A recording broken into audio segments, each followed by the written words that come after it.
Oliver Stone, he's made good movies, he has made terrible movies. Now he brings us Savages.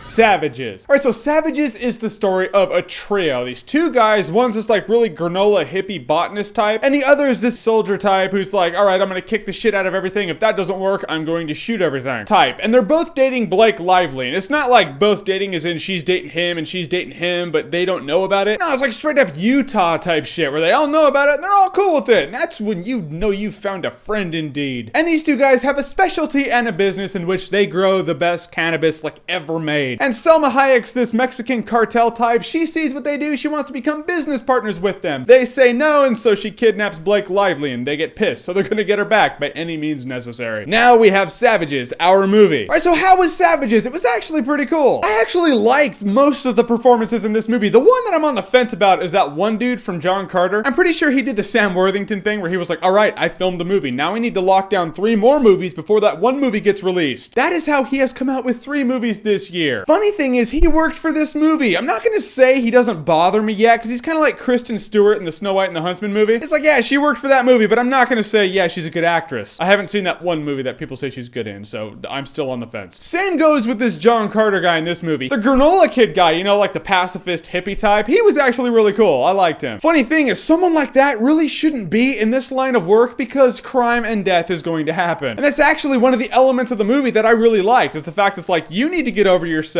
we need to shoot things and people. That's the only way we're gonna possibly get her back, and so he has to deal with that fact, and it was actually really cool to see. Now, when the movie started out, it was all like backstories. Blake Lively doing voiceover, and she's like, oh, this is how this person met this person, this is how this became this is how that became that. And you're like, I'm really not, alright, I don't like Blake Lively doing voiceovers. Officially, I don't like it. So can we please move past this and get to the movie, because that's what I would like. So finally, you know, the movie picks up, and you don't hear her voiceovers, and she doesn't bother you that much. I really liked her in the movie The Town, but I'm just saying, a little bit of Blake Lively goes a long way. She's great to look at. Voiceovers, you're not looking at her, you're just hearing her voice. It's like all of the negative, none of the strengths. I'm saying she looks really attractive. It's actually a compliment. Another one I like in this movie is Benicio del Toro. You know me, I've given del Toro a hard time a few times. He was really good in this movie. He was this hardcore Mexican hitman type. You're like, that guy is just soulless. Benicio del Toro plays one of the sickest bastards I've seen in a movie in a while, and he was really good at it. But it's an Oliver Stone movie, so when people get stressed out, they really get stressed out. It's actually, it takes them to the verge of being funny, but they're not cartoons. Benicio del Toro did that really well in this movie. Another one who did it well was John Travolta. He plays the DEA agent who knows what these two guys do, and so he doesn't turn him in, and he actually throws him a bone here and there. And his John Travolta-isms come out when he gets stressed out too, and you chuckle a bit and you laugh. He was really good in the movie. He stole the scenes he was in. Benicio del Toro stole the scenes that he was in. Some of the elements are predictable and sloppy. You see this foreshadowing happening. It's really, like, if you don't see it coming, I have to assume you zoned out for that scene. It's the only way you won't see the foreshadowing in these scenes. The movie is really violent too. It's like Oliver Stone going, okay, we get it. You haven't liked a few of my other movies.